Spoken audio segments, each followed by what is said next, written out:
Coulomb's law gives an idea about the force between two point charges.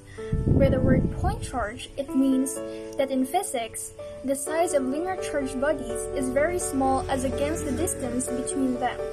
Therefore, it is considered as point charges as it becomes easy to calculate the force of attraction or repulsion between them. Charles Augustin de Coulomb, a French physicist in the year 1784, measured the force between two point charges, and he came up with a theory that the force is inversely proportional to the square of the distance between the charges.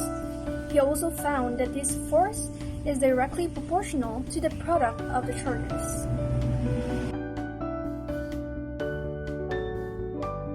Hi, I'm Joshua Daniel Casco, and I am here to present to you the objectives, materials, diagram, and procedures that we use in our laboratory experiment. At this juncture, the main objective of this laboratory experiment is to verify the principles that governs the Coulomb's law for electrostatics.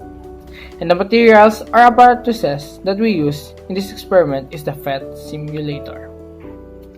As you can see in the diagram that we are presenting,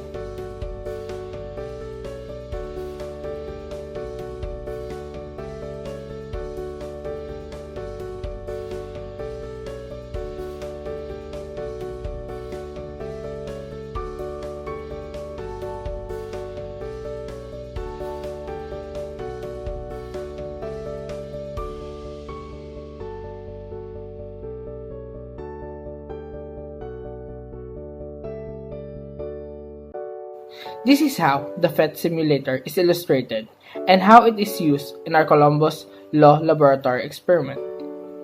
Let's continue to the procedure. The first thing we did is to go through the PhET simulator for Coulomb's law. For trial A, we increased the magnitudes of the two charges by moving the value of charges while maintaining the same distance all throughout the trials. Then we recorded the forces of each trial. For trial B, we maintained the magnitudes of the two charges while this time increasing the distance all throughout the trials and recorded again the forces. That's all. Thank you.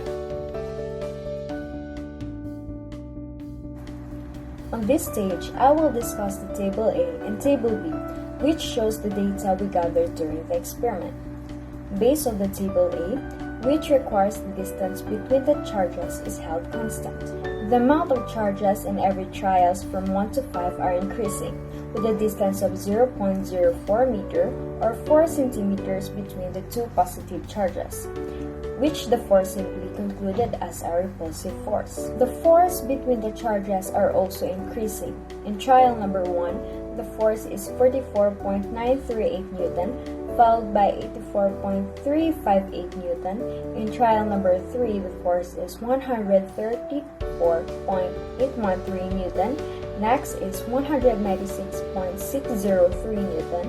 And lastly, in trial number 5, we have the force of 269.627 Newton. Let's proceed to the Table B, which requires the amounts of charges are held constant.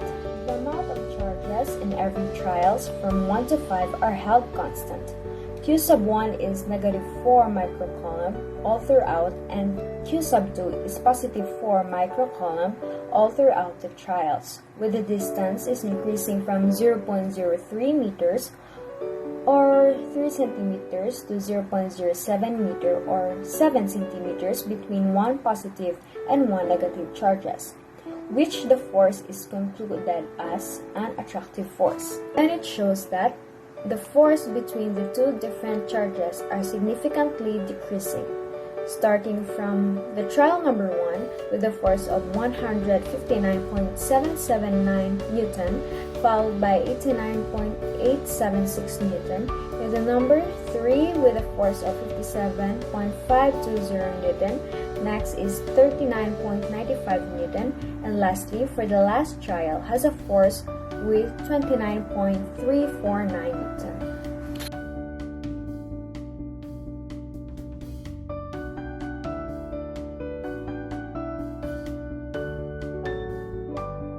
At this moment of discussion, the Columbus law stated that the electrical forces between the two charges objects is directly proportional to the product of quantity of charges, but the objects inversely proportional to the square of the separate distance between the two objects. According to this theory, like the charges repel each other, and unlike the charges attract each other, this means the charges signs will pursue each other with repulsive forces, while the charges with opposite sign will pull each other with attractive forces.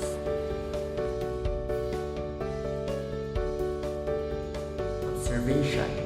In the first trial, we observed that electrostatic force generated between the two charges increased as soon as we increase the magnitude of the charges. This proves the first statement of the Coulomb's law, where the electrostatic force between the two charges is directly proportional to the magnitude of the product of the two charges. In the second trial, we observed that the electrostatic force generated between the two charges decreased as soon as we increase the distance between the two charges. This correlates to the fact that variable r is the divisor in the equation of the Coulomb's law. This also proves that the second statement of the Coulomb's law, where electrostatic force between the two charges is inversely proportional to the square of the distance between their centers.